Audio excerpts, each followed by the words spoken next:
most people don't want to violate your boundaries.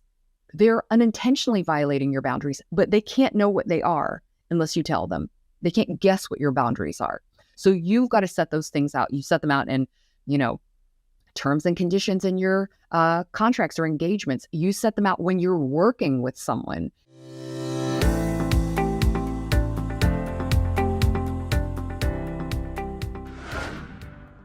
Hey, it's Samantha Hartley of the Profitable Joyful Consulting Podcast. This season, we're talking about money. And today, we are going to talk about money boundaries. What? Money boundaries? That was like an epiphany, a surprise, an explosion in my mind when I heard the term a few seasons ago. I had my friend Emily Baldwin on to talk with us about boundaries and self-awareness of boundaries in general. And when I heard, I was doing research for the episode and I heard someone mention money boundaries and I thought, wow, I need to rest. Like what? Loved the idea of money boundaries. Of course we have those. I didn't ever kind of like slice and dice boundaries that way. And since then, I have gone on a deep dive into what they mean. So I have got a lot of stuff to talk to you about this in this episode. And I realized that a lot of times people are chopping vegetables or walking a dog while they're listening to this podcast. So I'm going to share a lot with you of specifics. But then I also have put together a handout with all of these examples of money boundaries that I'd love to share with you. And you can pick that up at samanthahartley.com/super, where all of the cool downloads from this episode are housed.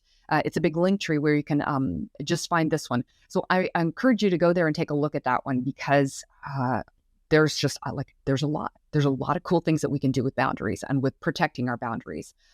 So in part of the research that I did, Emily recommended this book. So I just want to bring this up as well. This is called Better Boundaries.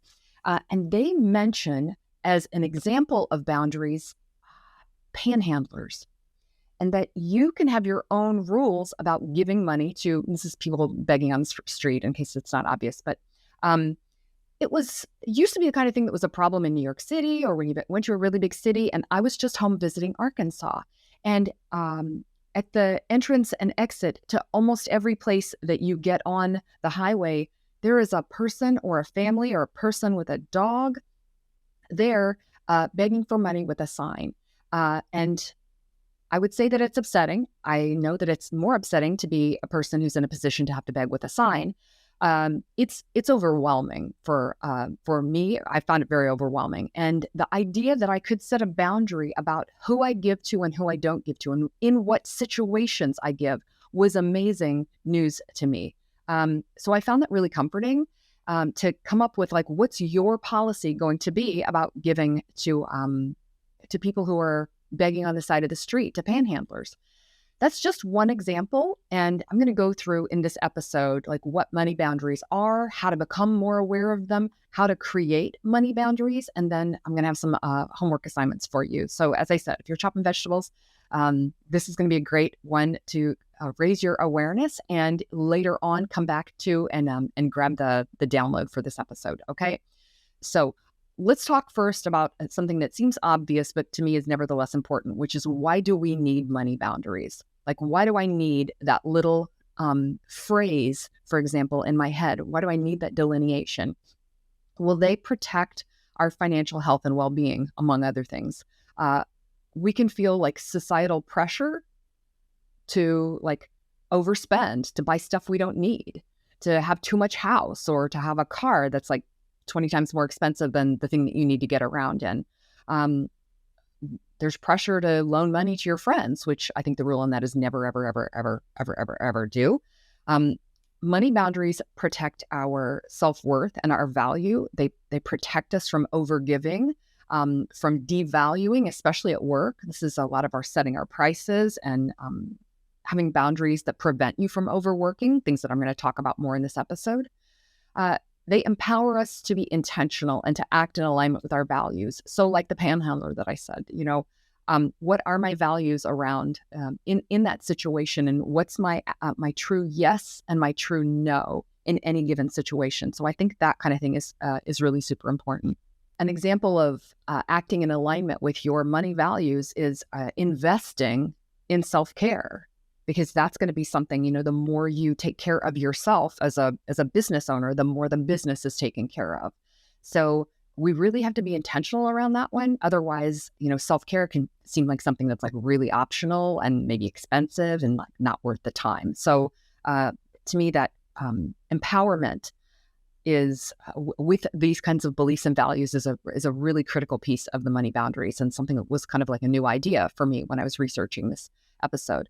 And then really protecting our emotional well-being, as I just referenced with that one situation. And to me, a lot of the thoughts that I would have were really stressful. As a business owner, we're going to be stressed about money. You can be stressed about what's happening personally. You can be stressed about other people. So feeling guilt or shame about what you're earning, or feeling proud of yourself but unable to share that with other people. There's a lot of emotion that comes up around the topic of money, and a lot of shoulds. And so I really wanted to give us a place to talk about that and discuss that. Money boundaries can help you to be more profitable and more joyful. And so that, to me, makes them just the perfect topic for today and for the money season. So let's dig into it. With whom do we need to have money boundaries? Well, I mentioned society, first of all. Society has a lot of ideas about what women can earn, should earn, what we should be doing with our money, how much time we're allowed to be spending working as opposed to being with families or raising families, how much women are worth, in quotation marks, what percentage of other people's salary we are entitled to. So we have to have societal boundaries for ourselves to set an agreement. Like, what's the agreement going to be with me, between me and what I allow society to expect of me? Obviously, we need to have them with our clients, and that's what I'm going to spend most of this episode talking about. But friends and family can bring a lot of stress to us. So, for example, do you talk about how much you earn with your friends or your family of origin, maybe with your spouse? I've worked with plenty of clients who didn't necessarily share with their spouses how much they were investing with me, for example, or how much money was going through the business. And that's somebody else's agreement, and that was a money boundary for them. Another interesting example with family and friends, I've seen this so much in life, and I saw it actually on an episode of Friends, an old rerun of Friends, where the three friends who were financially more successful and affluent were constantly inviting the other three friends along to expensive things like a celebration dinner or out to an expensive concert. And the three friends who were not as financially affluent were in an uncomfortable position. And I think you've either been in this situation or you've seen this situation. Wedding season, when you're expected to go to like all of the weddings and buy everybody expensive gifts, or any other situation like that. Things like splitting the tab evenly, when you're like, well, I didn't eat as much as everybody else, and I certainly didn't drink that much, but now we're going to split this evenly. So we have to set money boundaries, and they can be super awkward, which is why I think they have to be aligned with your values so that you have a conviction when you're stating your money boundaries. And then the last one that I think is kind of unusual is when you set money boundaries with yourself. What are my money boundaries with myself? Well, for example, I need to have rules and limits around spending. I like to have behaviors and guidelines for investing and for saving. I need to be reminded what prices I want to have for my services. And those are a lot of our boundaries with ourselves. Okay. So keeping in mind the thoughts that I was talking about earlier, where I'm just not, I can have scary thoughts as a business owner, and I need to have some rules about what I'm doing there. So we need boundaries, money boundaries, in a lot of different situations. And you may even be thinking of other areas of your life where, I think I need to set a boundary there as well. So how do we set these boundaries? The first thing I want to say is that we become aware of boundaries so often by violation of them. When your boundaries are actually violated, so somebody steps across it and you go, hey, here's what I just realized, that's not okay. And one of the big places that you're going to see this in your business is with late payments. Late payments and pushback about price are going to hit you right in the money boundary. So it's not okay to pay late. You've had somebody do that, and now you're like, this is not okay. It's not a good situation. Or somebody who like gets sticker shock in the meeting and has a fit about that, or just pushes back on price and says like, no, you're not going to be able to raise the price on this. You're going to have to, come up with something. So those kinds of things are pretty obvious money violations. There's other things that clients can do, like scope creep. When they ask you to do a lot more work for the same amount of money, hey, can we just have, it's just one more meeting. They'll often minimize how much it is. Hey, just wanted to kind of a quick call with you. Those kind of things can really like push the scope, and that cuts into your profits, and that's a money violation. We also can have those kind of violations ourselves. So overwork is an example of where you're violating your own money boundaries. And I most often see this with my clients who feel like it's a big high price, and they don't feel super secure about their value. And they just, in general, they're nice people who like to do good and they want to do good. And so they do too much for the client. So they overgive in situations where they don't need to be doing that. So it's the opposite of scope creep, or the kind of the mirror image of scope creep, when you're doing the scope creeping and it's really on you. So you've got to watch yourself for not violating your own boundaries. A couple other examples of this are like not getting your taxes done, not getting them done on time, not paying them on time. Really, that's a behavior that you need to have some structure around. And then paying yourself, for goodness sake. How many times have I seen really successful consultants who everybody's getting paid, but not her? She's not getting paid. So you've got to make sure that you're creating, again, these boundaries around money so that you are prioritizing yourself and your financial well-being, your emotional well-being, your business's well-being. Cool. So that's how we become aware of what these money boundaries are. How do we set them? Well, I want you to notice when you're experiencing a money boundary violation. Okay. I learned a long time ago that when anger, the Buddhists said, I heard this first from Buddhists, anger means a boundary violation. So angry. So if you get angry, then probably your money boundary is being violated. So somebody, the client is calling you or texting you on a weekend, or the client has said, it's not worth that. I don't want to do that. Or the payment is late again for the 5th time in a row. The payment is late. So you might get angry about that. It might look like frustrated, annoyed, irritated. But here's the funny thing about us as women is sometimes we don't allow ourselves to get angry about things, and we turn that inward. So what you might feel instead is like, oh, I'm so stupid. I never should have taken that client. Or I can't believe I did this to myself again. Or, how can I really say anything when I know they're having a hard time financially or whatever? Yeah. So we can disguise our anger in any number of ways. Guilt, shame, self-directed anger. I'm mad at myself.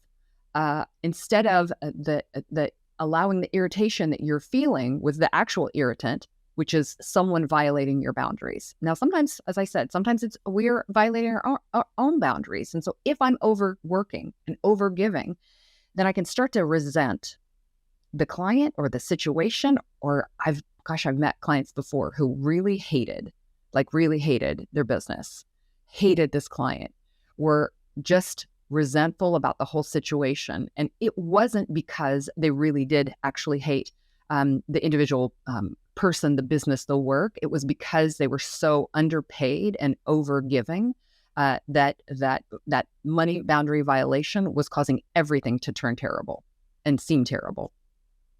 So what I'm wanting you to do is pay attention. And by the way, here's the great thing about this is that after this, your awareness is going to be turned on. And so you're really going to notice a lot of boundary violations in the upcoming week or so after hearing this. You're welcome, because this is your sign that it's time to do something about money boundary violations. And by the way, any other violations that are happening in your life. You can do something about this. And I want you to be empowered to take new action and have a new outcome. Next season, I'm going to be talking about women and empowerment. And I'm probably going to talk more about this topic because, as I said, it's just like, it's so huge and there's so much to say about it. And the number one thing to me is that there is this, and we have to stop this, and you can take action against it. So pay attention this week.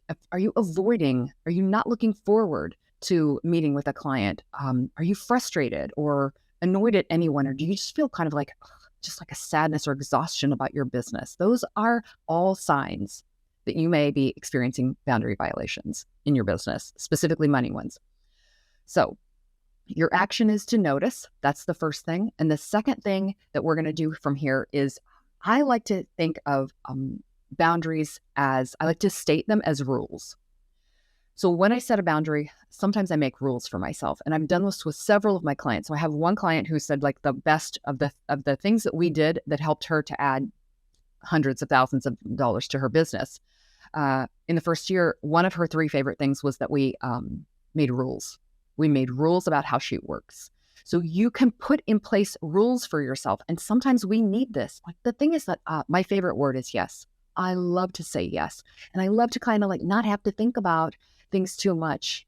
And the way that I'm able to do that is by setting rules, and then I follow my rules in my business. That's 2 separate things, by the way. We set a rule and then we actually follow our rules. So if rules feel gross and yucky to you and you tend to rebel against rules, then it's okay to call this like a limitation, a guideline, a policy, whatever thing makes it really fun and easy for you to follow, but we have to follow it. So the way that it works for me is to begin with something like, I say no when, I say yes when. So I say no when people ask me to meet off hours. If they don't want to meet with me outside of work hours, then I say no. So it's really clear for me. I say no when people ask me to volunteer. I don't have time. Time is money. That sounds like a time boundary, but it's a money boundary. I say no when. I say no when people ask me to do something for free. I say no when, easy one, people ask you to pick your brain. I say no. So you can have a whole list of things you say no to that are all kinds of boundaries, but specifically for money in this case. Okay. I also like never and always. I never do and I always do. For example, I never quote a price in the meeting. If I'm in a discovery meeting with clients where the project isn't one of the standard things that I do, if it's going to be like a custom engagement, a custom transformational engagement, I never quote a price in the meeting. I might quote a range, but I never quote a price. Do you wonder why I maybe do that? Do you think in the past I ever quoted a price while I was sitting in the meeting and then I hated that I had done that and I was stuck and trapped by something that I'd said in the moment when it seemed like a great idea because everybody was like, how much is this going to be? And I was like, well, so learn from any of your past mistakes. By the way, that's a long time ago, but look how long that lasts. And now I have this wonderful rule about it. So I never do that in a meeting. Always. What do I always do? I always accompany a proposal. I call them agreements, but I always send them an agreement 5 minutes before the meeting, and I read the client, walk them through the proposal. I always walk them through the proposal the first time they see it. Okay? So you never send a proposal unaccompanied, because 100% of the time, you may have exceptions, but I mean, 99% of the time that gets shot down. So don't send proposals unaccompanied. So I always walk people through them. And then we have a wonderful working relationship because we've agreed on what those terms are going to be, the terms of our work. And then I don't. The sentence is I don't. It's not I can't. It's not I can't meet at 8 a.m. on Monday. It's I don't meet on Mondays at 8 a.m. In fact, I don't meet anytime at 8 a.m., right? You just don't. You create your business hours and create your structure. And then there are things that you don't do. We don't say I can't because you can, sure. You just don't. At the end of the day, no is a complete sentence. And you don't owe anyone an explanation. And it's helpful sometimes to say, I don't volunteer. I don't offer discounts on my work, things like that. I don't think about money when I'm horizontal. So for years, I would have money stress that would wake me up at 4 a.m. or when I was so exhausted from my work that I was trying to nap. And then that money stress would invade my thoughts. And so I made a rule with my brain. This is a boundary with self. I don't know if everyone does this, but this is a thing that I do. I would be like, nope, you, meaning you, my brain, whoever is that voice in my head, you can't talk to me about money when I'm horizontal. So it's the deal. I don't think about money when I'm horizontal. The end. It's a rule. That's a boundary. And so when those thoughts would come in, I'd be like, la, la, la, la, la, and drown it out. Or I would start singing a song, or I would start thinking about something that was louder and different than that. Because at the time, I was exhausted and I needed rest, and I needed some mental discipline. And it may seem like, well, that's never going to work. It did work. Over time, I managed to drown out that voice so that when I was horizontal, I was able to get some rest. Okay. So boundaries with self and a thought boundary around money is possible. So I wanted to share some that don't begin with, I don't, I always, I never, or I say no when. Okay. So you can phrase your boundaries in a different way, and maybe in a way that feels more like these are my values or my behaviors around money. So for society, for example, I set my own financial goals and needs without guilt or obligation. So I really love that one. I set my own. That's my boundary, is I don't allow society to tell me what's okay for me as a woman, as a business owner, as a mother, whatever is the thing that you feel like you're getting encroached upon by society. You don't need that. You set your own, right? I prioritize self-care and personal well-being while managing my career and family. I love this one. I prioritize self-care and personal well-being. Yes, that's really important, because if you don't take care of you, as we know, then the whole thing falls apart. And this can be a money boundary, because you can do all the things after you prioritize yourself. And choosing to invest in self-care is, you taking ownership of your money. Here's a good one. My speaking fees begin at $5,000 or $10,000 or $50,000. My consulting fees begin at, you are allowed to set that as a number for yourself, especially if that has been a challenge in the past. A lot of my time I'll talk with my clients about having like I don't get out of bed for less than number, because it's really important for you to know, like, people can't buy something from you for less than X. So I don't offer anything for less than $5,000. For example, you can say. And personally, I have a training program that's $1,500. I don't offer anything that's less than $1,500. Can someone buy an hour with you for this? Can they do this? You need to be able to say, no, I don't offer anything for less than $5,000, for example. Okay. And that's going to make you really, really feel good. It's a money boundary that's going to really feed your soul as well. I don't respond to work emails, calls, or texts outside of business hours. This is just a great one. Isn't that a nice rule? I just don't. I don't respond to work emails, calls, or texts outside business hours. The end. I used to do this because I would respond to somebody. Gosh, I had a crazy vampire client a long time ago, and she was so needy, and I was so trying to heal and help her before I learned that can't happen. That can't be done. And if it can be, I'm just not the person to do it. And she would just message me late at night, and then I would respond, and then she would respond, and then I was like, oh my gosh, what is my deal? So I finally just had to say, oh, and the best part would be I would look back the next day and I'd be like, I thought I wrote something sensible, and it's written at 8 p.m. So I'm tired, and it would be crazy. So she and I would be in the crazy spiral together. And I just had to say, I don't. And you can set whatever business hours are for you. So for example, at the time, I think I said I don't respond to anything after 8 p.m. I don't begin new work. This was a boundary I had to set with myself. I don't begin new work after 10 p.m. It means if I'm in the middle of something and I'm concluding it, oh, this is sad, right? How much I overworked back then. I wasn't allowed to start a new thing at 10 p.m. So not start a new email, not go do one more thing after 10 p.m. Well, guess what? Here's my current business hours. So if I say I don't respond to any communications outside of business hours, then we have to set what our business hours are. So my business hours are Monday through Thursday, 10 a.m. to 4 p.m. And I don't take client meetings on Mondays. Look how easy, right? And wow, thank goodness for evolution, right? So part of the reason I bring this stuff to you is because in the bad old days, I overworked. I didn't have money boundaries. You can hear, I didn't have email boundaries by any means. So I wish that you would have these instead. Most people don't want to violate your boundaries. They're unintentionally violating your boundaries, but they can't know what they are unless you tell them. They can't guess what your boundaries are. So you've got to set those things out. You set them out in, terms and conditions in your contracts or engagements. You set them out when you're working with someone. They can say, so can we do that on Monday at 8? And you can say, well, actually, I don't take any meetings I don't take client meetings on Mondays. Or you can say it in the positive. But sticking to your money boundaries and your business hours. You can say, I'm available on 10 a.m. at 10 a.m. on Tuesday. So just letting people know is going to be fine. We create stories about how the clients are going to react to that, or how anyone is going to react when you set boundaries. We imagine it's going to upset them, when the truth is, like, most people don't even think about it, and they just want to know, like, I just want to know, like, what can I do? Just tell them what they can do, what's possible, the parameters that you want them to act within, and it can be like way simpler. So obviously, I've given you a lot to think about. I mean, I had so much fun. I guess fun.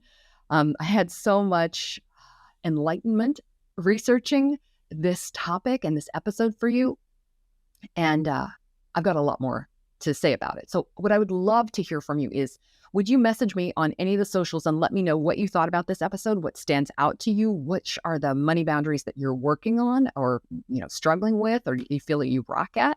But I would love to hear from you about this, especially since, as I said, I think I'm going to do another episode about this next season. And so I'm going to want to have your input. Like, do you want to hear more about this, or do you never want to hear about this anymore? As I mentioned, I found so many cool examples of money boundaries that I think could be interesting for you as well. So if you want to get those, you can get them at samanthahartley.com/super. You can just download this this PDF that I put together of them, and finally set some boundaries. Okay, set some boundaries for yourself wherever you're feeling those violations, wherever you're feeling angry or sad or frustrated or guilty or ashamed that you haven't done a better job with this, or things that you should be doing. Just set some boundaries in those places. And you're going to find that you are going to be both more profitable and more joyful when you do. All right. I'll see you next time.